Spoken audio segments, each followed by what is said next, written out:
چې زه تاسو باندې د مسیح دجال د فتنې نه دومره نه یېرېږم څومره چې دغه شي نه یېرېږم. یعنې پیغمبر صلی الله علیه وسلم په دې امت باندې ډېر مشفق و بار بار د مسیح دجال نه یېرولي او دې حدیث کې دا وایي په دې کې د باندې دومره نه یېرېږم څومره چې په دې خبره کې یېرېږم. وایي درته نه یم وایي دجال قیامت ته نږدې به راکوزېږي یا راوځي به او زمونږ په ایمان دی او هغه له به الله طاقت ورکړی زور ورکړی دې دپاره چې د خلکو د ایمانونو امتحان پکې وشي. نن سبا زمونږ په ملک کې منکرین حدیث د دې خبرې نه انکار کوي. ابوالعز مې دی کس خبرې اورېدي مولا و د دې منکرین حدیث موږ چې وایي صرف قرآن منو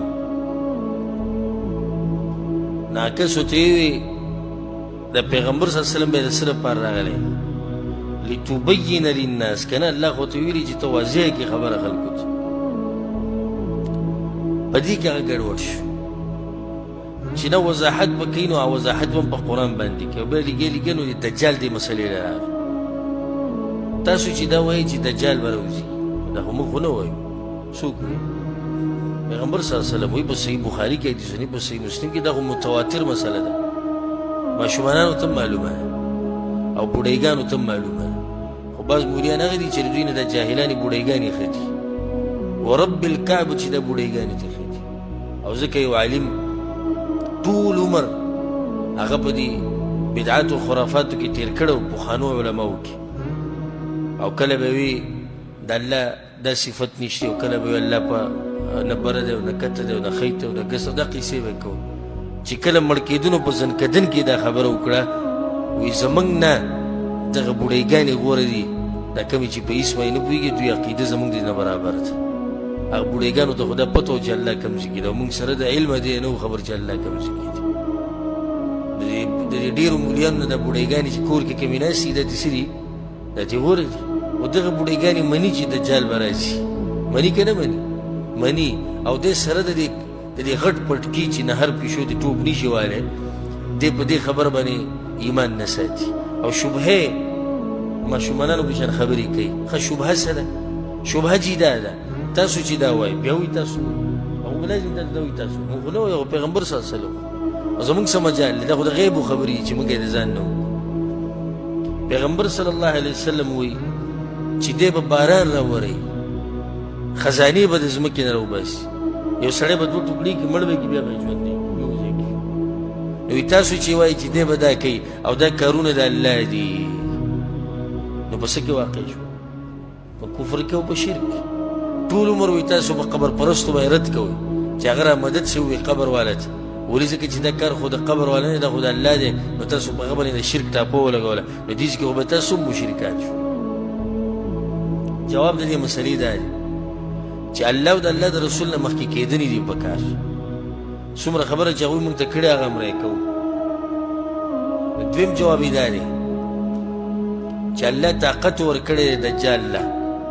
مونږ دا خبره ورسره کوو چې دجال چې به څه کوي دا طاقت وله چا ورکړی دی الله ورکړی دی نو شرک د کوم ځای راغلی که مونږ داسې ویلی چې د دجال خپل طاقت دی نو بیا صحیح بیا خو مونږ مشرکان خو دا طاقت خو الله ورکړی د امتحان دپاره الله کله امتحان په عقیده کې هم راولي دا امتحان په عقیده کې دی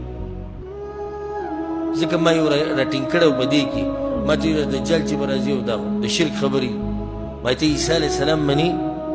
ویا ما نه مني ما عیسی علیه السلام به مړي ژوندي کول که نه ویاو او چا باندې چې یو برګی مرض لاس به براخ که ښه کېدو به که نه ویاو کور کې چې به څه خوراک پروت و سړي ته به یې وي که نه وي چې ستا کور کې دا دی شتي ویاو دا به وي نو بیا خو ته هم مشرک یې ځکه چې مړي را ژوندي کول د چا کار دی د الله کار دی برګی مرض ختمول دا خو د الله کار دی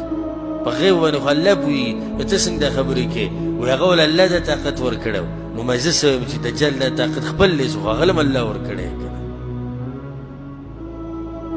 نو دا نن سبا د منکرین حدیثو فتنه راوتې دې نه ځان لرې ساتي ډېر احتیاط کوئ خصوصا په دې